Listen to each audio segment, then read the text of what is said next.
ഇന്ന് ഞാൻ ഉണ്ടാക്കുന്നത് ക്രിസ്മസ് സ്പെഷ്യലായിട്ടുള്ള ചിക്കൻ സ്റ്റൂ ആണ്.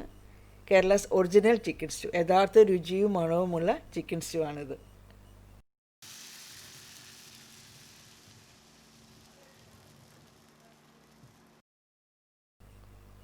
നല്ല ചൂട് പാലപ്പവും ചൂട് ചിക്കൻ സ്റ്റൂ, അതാണ് ക്രിസ്മസിനാണെങ്കിലും ഈസ്റ്ററിനാണെങ്കിലും രാവിലെ ബ്രേക്ക്ഫാസ്റ്റിന് ഉണ്ടാക്കാറുള്ളത്. ഇപ്പോൾ ചിക്കന് പകരം മട്ടൻ വെച്ചും സ്റ്റൂ ഉണ്ടാക്കാറുണ്ട്. ക്രിസ്മസും ഈസ്റ്ററും മാത്രമല്ല, വീടുകളിൽ പ്രധാനപ്പെട്ട എന്തെങ്കിലും ഫംഗ്ഷൻ നടന്നാലും, കല്യാണം, മാമോദീസ, അതുപോലെ വീട് മാറി താമസം, അങ്ങനെയുള്ള എന്തെങ്കിലും പ്രധാനപ്പെട്ട ഫംഗ്ഷനൊക്കെ നടക്കുമ്പോൾ രാവിലെ ബ്രേക്ക്ഫാസ്റ്റിന് സ്റ്റൂ ഉണ്ടാക്കാറുണ്ട്. ഒരു സ്പെഷ്യൽ ഗസ്റ്റ് വീട്ടിൽ വന്നാൽ പോലും നമ്മൾ ബ്രേക്ക്ഫാസ്റ്റിന് സ്റ്റൂ ആണ് ഉണ്ടാക്കി കൊടുക്കാറുള്ളത്. അപ്പോൾ അത്രയ്ക്ക് ഇമ്പോർട്ടൻ്റ് ആയിട്ടുള്ള ഒരു സ്ഥാനമാണ് ഈ സ്റ്റൂവിനുള്ളത്. അപ്പോൾ അത്രയ്ക്ക് നല്ല ടേസ്റ്റി ആയിട്ടുള്ള ഒന്നാണ് ഈ ചിക്കൻ സ്റ്റൂ. അപ്പോൾ നല്ല ടേസ്റ്റി ആയിട്ടുള്ള ഈ ചിക്കൻ സ്റ്റൂ എങ്ങനെയാണ് ഉണ്ടാക്കുന്നത് നോക്കാം. അപ്പോൾ എല്ലാവരും വീഡിയോ ഫുള്ളായിട്ട് കാണണം. ഇതെൻ്റെ അമ്മ ഉണ്ടാക്കുന്ന രീതിയിലാണ് ഞാൻ ഈ ചിക്കൻ സ്റ്റൂ ഉണ്ടാക്കുന്നത്. അത് അമ്മയുടെ റെസിപ്പിയാണ്.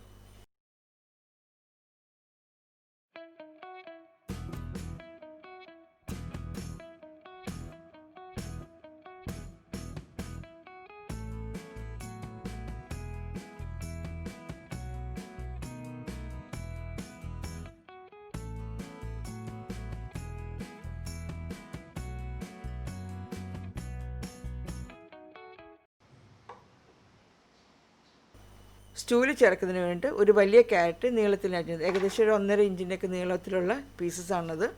അരിഞ്ഞ ക്യാരറ്റ് 3/4 കപ്പുണ്ട്. ഉരുളക്കിഴങ്ങ് അരിഞ്ഞത് 1 കപ്പുണ്ട്, അതും നീളത്തിൽ തന്നെയാണ് അരിഞ്ഞിരിക്കുന്നത്.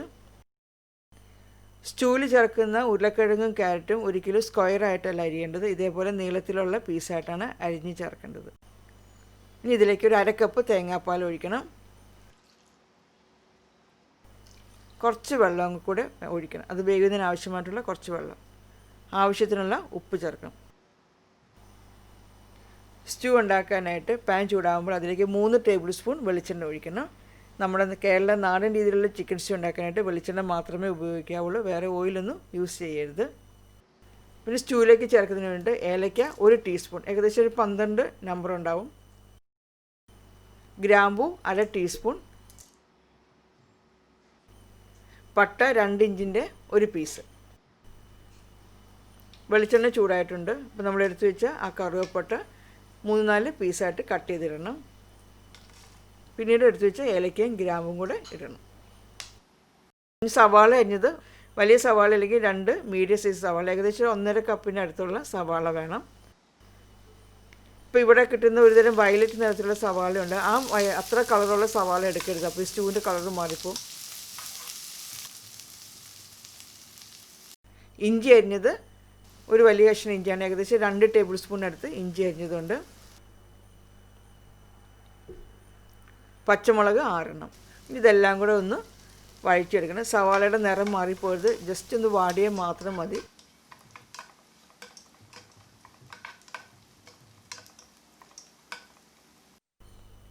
ഇനി സ്റ്റൂവിലേക്ക് ചേർക്കാൻ വേണ്ടിയിട്ട് വെളുത്തുള്ളി, വലിയ വെളുത്തുള്ളിയുടെ അല്ലി 7 എടുത്തിട്ടുണ്ട്. വെള്ള കുരുമുളക് 3/4 ടീസ്പൂൺ. ഇത് രണ്ടും കൂടെ അരച്ചെടുക്കണം. ഇപ്പോൾ വെളുത്തുള്ളിയും കുരുമുളകും ഞാൻ അരച്ച് പേസ്റ്റ് ആക്കിയിട്ടുണ്ട്, അതും കൂടി ഇട്ടിട്ട് നല്ലതുപോലെ വഴറ്റിയെടുക്കുക. കറുത്ത കുരുമുളകോ അല്ലെങ്കിൽ കറുത്ത കുരുമുളകിൻ്റെ പൊടിയോ സ്റ്റൂവിൽ ഇതേപോലെ അരച്ച് ചേർക്കില്ല. വെള്ള കുരുമുളക് മാത്രമേ സ്റ്റൂവിൽ ചേർക്കുകയുള്ളൂ. വെള്ള കുരുമുളക് കിട്ടിയില്ലെങ്കിൽ വെള്ള കുരുമുളകിൻ്റെ പൊടിയാണെങ്കിലും മതി, നമ്മൾ ഈ വെളുത്തുള്ളിയുടെ കൂടെ അരച്ച് പേസ്റ്റ് ആക്കി എടുക്കാനായിട്ട്.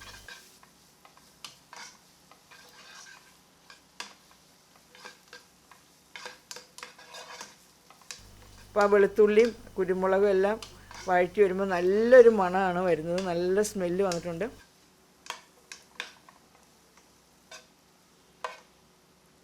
അപ്പോൾ ഇതിൽ വഴറ്റി വെച്ചിരിക്കുന്ന ഈ മസാലയിൽ നിന്ന് 2-3 ടേബിൾ സ്പൂൺ മസാല എടുത്തിട്ട് നമ്മൾ ഉരുളക്കിഴങ്ങും ക്യാരറ്റും കൂടെ വേവിക്കാൻ പോണതിലേക്ക് ഇടണം.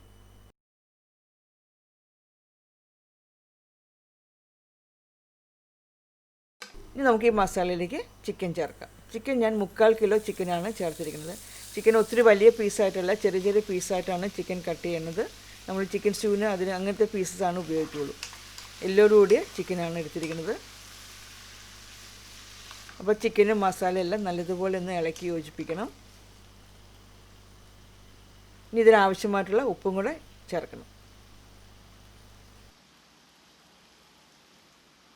ഉപ്പും കൂടെ ഇട്ടിട്ട് എല്ലാം കൂടെ നല്ലതുപോലെ ഇളക്കി യോജിപ്പിക്കുക. ഇനി ചെറിയ തീയിൽ വെച്ചിട്ട് ആ ചിക്കനിൽ നിന്നുള്ള വെള്ളമെല്ലാം നല്ലതുപോലെ ഒന്ന് ഇറങ്ങി വരട്ടെ.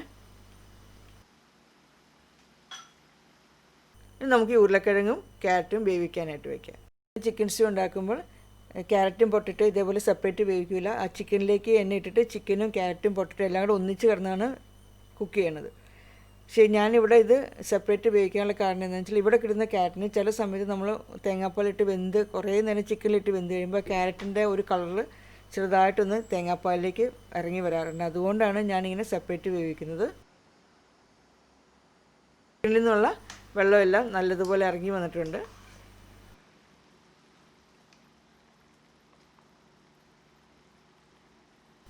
ചിക്കൻ വേവിക്കുന്നതിനുള്ള പാലിന് വേണ്ടിയിട്ട് തേങ്ങാപ്പാലിലാണ് ചിക്കൻ വേവിക്കുന്നത്. അപ്പോൾ ഞാനിവിടെ എടുക്കുന്നത് തേങ്ങയുടെ പൊടിയാണ്. തേങ്ങാപ്പൊടി എടുത്തിരിക്കുന്ന 1/2 കപ്പ് തേങ്ങാപ്പൊടിയാണ്. പിന്നീട് അതിലേക്ക് 4 കപ്പ് വെള്ളമാണ് ഒഴിക്കേണ്ടത്. അപ്പോൾ 4 കപ്പിൽ നിന്ന് കുറച്ച് വെള്ളം എടുത്തിട്ടാണ് ഞാൻ ആദ്യം തന്നെ തേങ്ങാപ്പൊടി മിക്സ് ചെയ്തത്.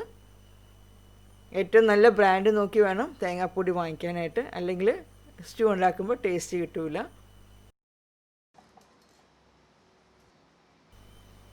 അപ്പോൾ നമ്മൾ ഫ്രഷ് തേങ്ങയുടെ പാലാണ് ഉപയോഗിക്കുന്നതെങ്കിൽ 2ാം പാലും 3ാം പാലും കൂടെ 4 കപ്പ് അളന്നെടുക്കുക. എന്നിട്ട് അത് വേണം ചിക്കനിലേക്ക് ഒഴിച്ചിട്ട് വേവിക്കാനായിട്ട്.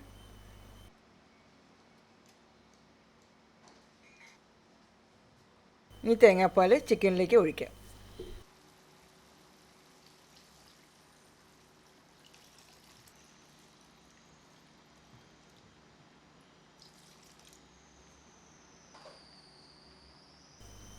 തേങ്ങാപ്പാൽ ഒഴിച്ചിട്ട് നല്ലതുപോലെ ഒന്ന് ഇളക്കി യോജിപ്പിക്കണം.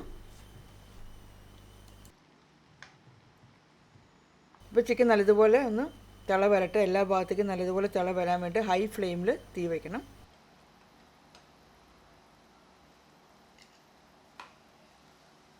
ഇപ്പോൾ ഇടയ്ക്ക് ഒന്ന് പൊട്ടറ്റോയും ക്യാരറ്റും ഒന്ന് ചെക്ക് ചെയ്യുക. പൊട്ടറ്റോയും ക്യാരറ്റും ഇപ്പോൾ നല്ലതുപോലെ തിളച്ചിട്ടുണ്ടെങ്കിൽ തീ കുറച്ച് വെച്ചിട്ട് വേവിക്കണം.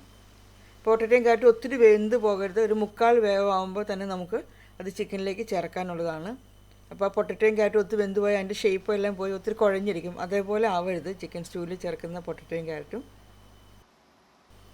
ഇപ്പോൾ ചിക്കനിലെ എല്ലാ ഭാഗത്തേക്കും നല്ലതുപോലെ തിള വന്നിട്ടുണ്ട്. ഇനി ഒന്ന് തീ കുറച്ച് വെച്ചിട്ട് ചിക്കൻ വേവിക്കാനായിട്ട് വയ്ക്കാം.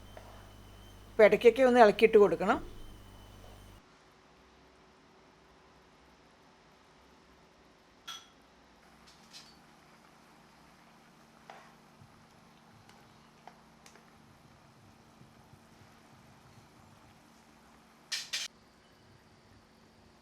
ചിക്കനിൽ തേങ്ങാപ്പാലൊക്കെ ഒന്ന് വറ്റി ചിക്കന് ഒരുവിധം വെന്തിട്ടുണ്ട്. പൊട്ടറ്റോയും ക്യാരറ്റും അതേപോലെ തന്നെ 1/4 വേവായിട്ടുണ്ട്. ഇനി നമുക്ക് ഈ പൊട്ടറ്റോയും ക്യാരറ്റും ചിക്കനിലേക്ക് ചേർക്കാം.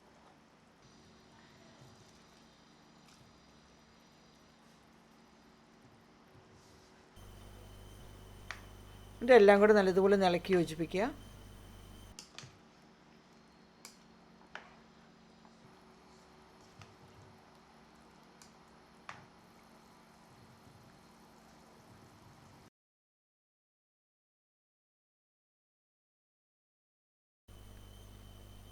ഈ ചിക്കനിലേക്ക് ഞാൻ കുറച്ച് ഗ്രീൻ പീസ് ചേർക്കുന്നുണ്ട്. ഒരു 1/2 കപ്പ് ഗ്രീൻ പീസ്. ഇത് ഞാൻ ഫ്രോസൺ ഗ്രീൻ പീസാണ് ചേർക്കുന്നത്.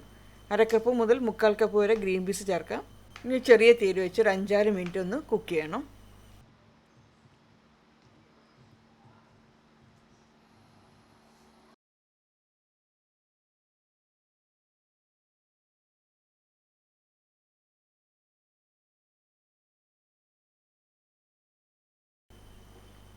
ഇനി ഈ ചിക്കൻ സ്റ്റൂവിലേക്ക് 1ാം പാൽ അല്ലെങ്കിൽ തൻപാൽ ഒഴിക്കണം. അപ്പോൾ അതിന് വേണ്ടി ഞാനിവിടെ 3 ടേബിൾ സ്പൂൺ തേങ്ങാപ്പൊടിയാണ് എടുത്തിരിക്കുന്നത്. ആ തേങ്ങാപ്പൊടിയിലേക്ക് 1/2 കപ്പ് വെള്ളം ഒഴിച്ച് മിക്സ് ചെയ്യണം. ഇനി ഈ പാൽ നമുക്ക് ചിക്കനിലേക്ക് ചേർക്കാം. പക്ഷേ ഇതേപോലെ തേങ്ങാപ്പൊടി എല്ലാം ഉപയോഗിക്കുന്നത് ഫ്രഷ് തേങ്ങയുടെ പാലാണ് ഉപയോഗിക്കുന്നെങ്കിൽ ഒരു 1/2 കപ്പ് മുതൽ 1/4 കപ്പ് വരെ 1ാം പാൽ ചേർക്കാവുന്നതാണ്. ഇനി എല്ലാം നല്ലതുപോലെ ഇളക്കി യോജിപ്പിക്കുക. ഇത് എല്ലാ ഭാഗത്തും ഒരു തിള വേണം. അപ്പോൾ അതിനുവേണ്ടി ചെറിയ തീയിൽ ഇനി വെച്ചാൽ മതി. അപ്പോൾ ഈ ചിക്കൻ സ്റ്റൂവിൻ്റെ മെയിനായിട്ടുള്ള ഹൈലൈറ്റ് എന്ന് പറയുന്നത് ഇതിൽ ചേർത്തിരിക്കുന്ന വെളുത്തുള്ളിയും അതേപോലെ വൈറ്റ് പെപ്പറും കൂടെ അരച്ച് പേസ്റ്റ് ആക്കിയതാണ്. അത് പേസ്റ്റാക്കിയിട്ട് നമ്മൾ എണ്ണയിലിട്ട് വഴറ്റിയെടുത്തു. പിന്നെ അതിൻ്റെ കൂടെയുള്ള പട്ട, ഗ്രാമ്പു, ഏലക്കയും അതേപോലെ തേങ്ങാപ്പാലും ഇതെല്ലാം കൂടി ചേർന്ന് വരുമ്പോഴാണ് യഥാർത്ഥത്തിലുള്ള ചിക്കൻ സ്റ്റൂവിൻ്റെ രുചിയും മണവും കിട്ടുന്നത്. ചിക്കൻ സ്റ്റൂവിൽ ഗരം മസാല പൗഡർ ചേർക്കാറില്ല. അതേപോലെ തന്നെ നമ്മൾ കറിവേപ്പില, മല്ലിയില, പുതിനയില അതൊന്നും ചിക്കൻ സ്റ്റൂവിൽ ചേർക്കാറില്ല. ഭാഗത്തേക്കും ആ ഒരു നല്ല തിള വന്നിട്ടുണ്ട്. എന്നിട്ട് ഞാൻ തീ ഓഫ് ചെയ്തു. ഇത് നല്ലതുപോലെ ഒന്ന് ഇളക്കി ഇടുക. എന്നിട്ടത് അടുപ്പത്തു നിന്ന് മാറ്റി വയ്ക്കണം.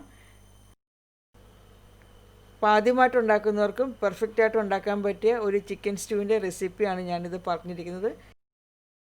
പാലപ്പമാണ് ചിക്കൻ സ്റ്റൂവിൻ്റെ ഏറ്റവും നല്ല കോമ്പിനേഷൻ. പിന്നെ ബ്രെഡും നല്ലതാണ് ചിക്കൻ സ്റ്റൂവിൻ്റെ കൂടെ കഴിക്കാൻ.